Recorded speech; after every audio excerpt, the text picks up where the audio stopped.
경제 우등생 한국의 신화를 뒤로한 채 사실상의 국가 부도를 인정하고 최종 합의에 이르게 되었습니다. 긴축 정책을 펴면서 국민들의 생활은 더더 비상계엄을 선포합니다.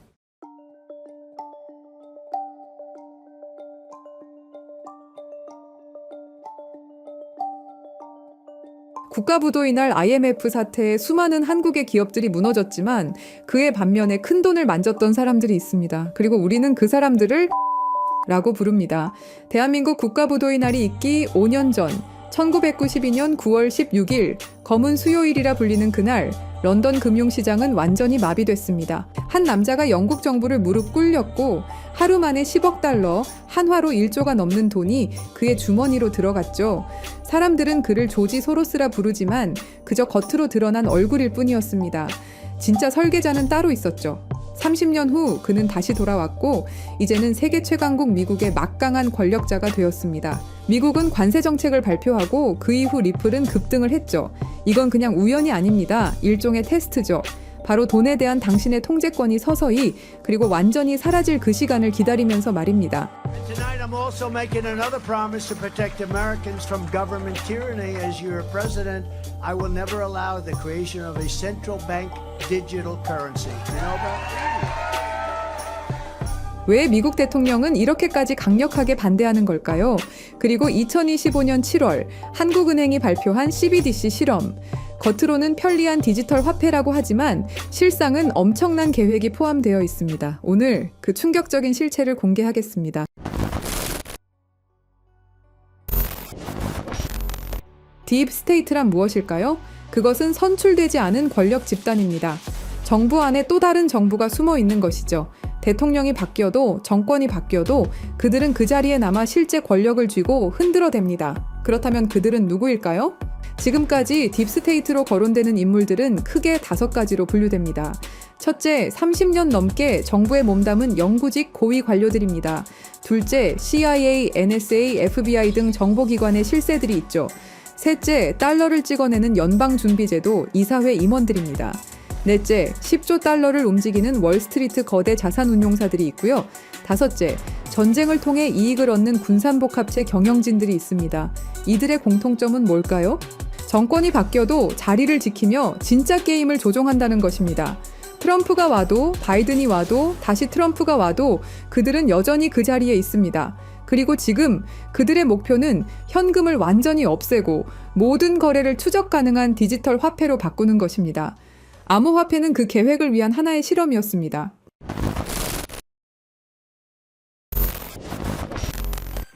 딥스테이트의 계획이라고 알려져 있는 대표적인 계획 중 하나인 검은 수요일. 1992년 9월 16일, 표면적으로는 조지 소로스가 영국 파운드를 무너뜨린 것으로 알려져 있지만 진짜 설계자는 당시 26세의 스콧 베센트였습니다. 15억 달러 규모의 정교한 공격을 설계해서 영국 중앙은행을 항복시켰죠. 하루 만에 한 나라의 통화를 무너뜨린 겁니다. 이 사건으로 대중들은 기존 금융 시스템에 불신을 갖게 되었죠.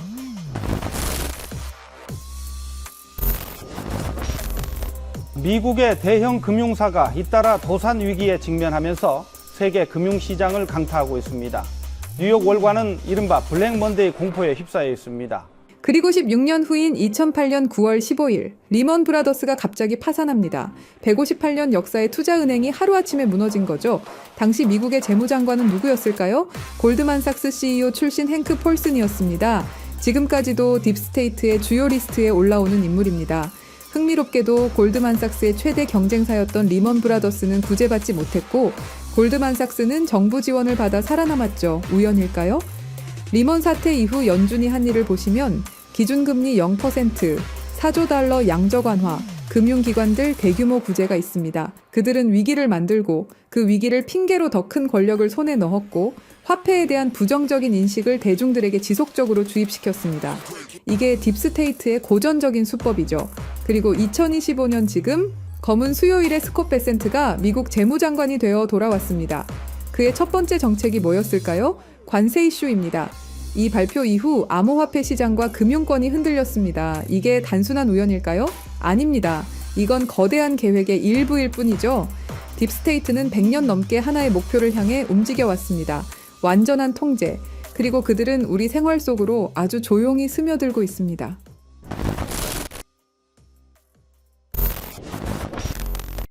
딥스테이트의 궁극적 목표는 현금을 완전히 없애고 모든 거래를 통제 가능한 디지털 화폐로 바꾸는 것입니다. 바로 CBDC 말이죠. CBDC가 왜 무서운지 설명드리자면 이건 단순한 디지털 화폐가 아닙니다. 디지털 감옥이라는 표현이 정확하죠. 모든 거래가 실시간으로 추적되고 정부가 마음대로 통제할 수 있습니다. 가장 무서운 건 프로그래머블 머니 기능입니다. 정부가 우리 돈에 직접 규칙을 심을 수 있다는 뜻인데요. 한국은행에서 실제로 공개한 예시를 보시면 CBDC를 사용할 경우 자녀 용돈 10만 원 중 2만 원은 오락비, 3만 원은 식비, 5만 원은 도서비로만 사용 가능하게 설정할 수 있다고 설명하죠. 예시는 부모가 자식에게 하는 거라고 하지만 이걸 국가와 국민으로 바꿔보면 어떨까요? 정부가 우리의 돈 사용처를 직접 정할 수도 있다라는 거죠. 일본 제품 사지 마라, 특정 지역에서만 써라, 3개월 후에는 자동으로 없어진다 같은 기능이 가능하다라는 겁니다. 상상만 해도 끔찍하죠. 그런데 이게 이미 현실이 된 곳이 있습니다. 바로 중국이죠. 중국의 사회 신용 시스템은 10억 대의 CCTV로 실시간 감시하면서 구매 내역 하나하나로 점수를 매깁니다.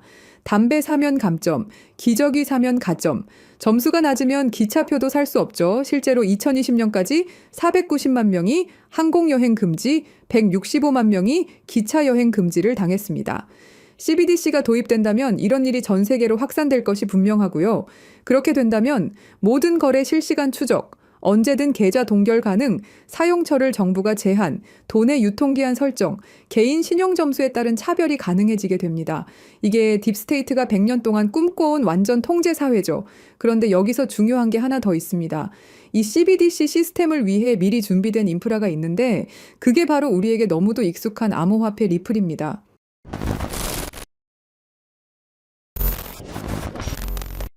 아서 브리토라는 인물이 있습니다. 2011년 리플 백서를 세상에 내놓은 바로 그 사람이죠. 대부분의 사람들은 그를 그냥 리플 창시자 혹은 뛰어난 개발자 정도로 알고 있습니다. 하지만 그의 진짜 정체를 알게 되면 소름이 돋을 수밖에 없으실 겁니다. 아서 브리토는 철저히 비밀에 붙여진 인물입니다. 리플을 만든 개발자이지만 아무도 얼굴을 모르죠. 하지만 여기서 끝이 아닙니다. 미국 국방부 산하 연구기관인 다르파와 협력했고 더 충격적인 건 NSA, 그 유명한 국가보안청의 자문위원이었다는 사실이죠. 이게 그냥 우연의 일치일까요? 이건 단순한 개발자의 이력이 아닙니다.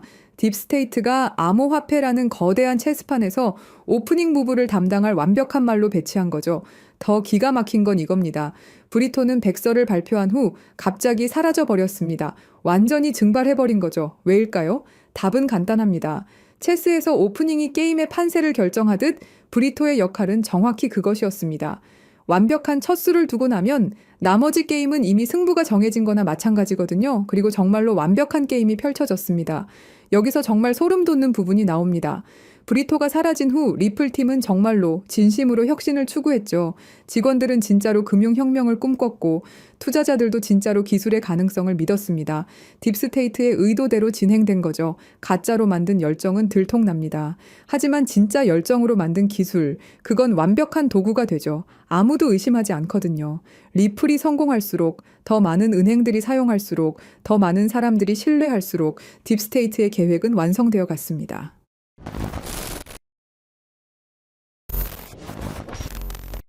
자, 이제 리플의 진짜 구조를 한번 보시죠. 리플은 RPCA라는 알고리즘을 사용하고 있습니다. 전체 검증자의 80%가 동의해야 거래가 성사되고 UNL이라는 걸 쓰는데 이게 뭐냐면 믿을 만한 검증자 리스트입니다. 듣기엔 좋죠? 하지만 누가 이 리스트를 만들까요? 결국은 소수의 기관들이 만들고 있습니다. 새로운 검증자가 들어가려면 기존 권력자들의 허락이 필요한 거죠.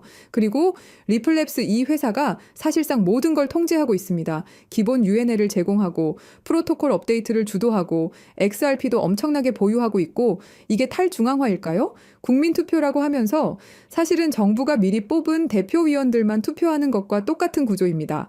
리플팀은 이걸 효율성이라고 생각했겠지만 딥스테이트 관점에서는 통제 가능성이었던 거죠. 그리고 마지막 퍼즐 SEC 소송이 있습니다.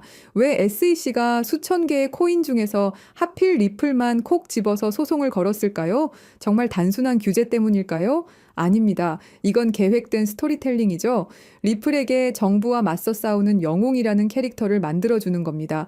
사람들이 자연스럽게 리플은 정부와 싸우니까 진짜 탈중앙화구나라고 생각하게 만드는 거죠. 그리고 소송이 끝나면 리플은 정부를 이긴 영웅으로서 CBDC 인프라의 핵심이 될 예정이었습니다. 완벽한 시나리오죠. 딥스테이트의 오랜 계획은 모든 게 완벽해 보였습니다.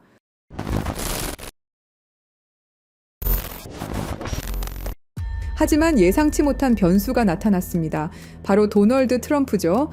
트럼프는 딥스테이트의 계획을 간파하고 정면으로 맞섰습니다. And tonight I'm also making another promise to protect Americans from government tyranny. As your president, I will never allow the creation of a central bank digital currency. You know about that? 그리고 트럼프가 선택한 게 바로 스테이블 코인이었죠. 트럼프 대통령은 달러 기반 스테이블 코인은 달러의 지배력을 더욱 강화하는 데 기여할 것이라고 강조했습니다. 2025년 7월 18일 트럼프 대통령이 지니어스 법에 서명하면서 스테이블 코인의 법적 기반이 완성되었습니다. 이건 딥스테이트의 CBDC 계획에 대한 직접적인 도전장이었죠. 이제 두 시스템이 정면으로 충돌하고 있습니다.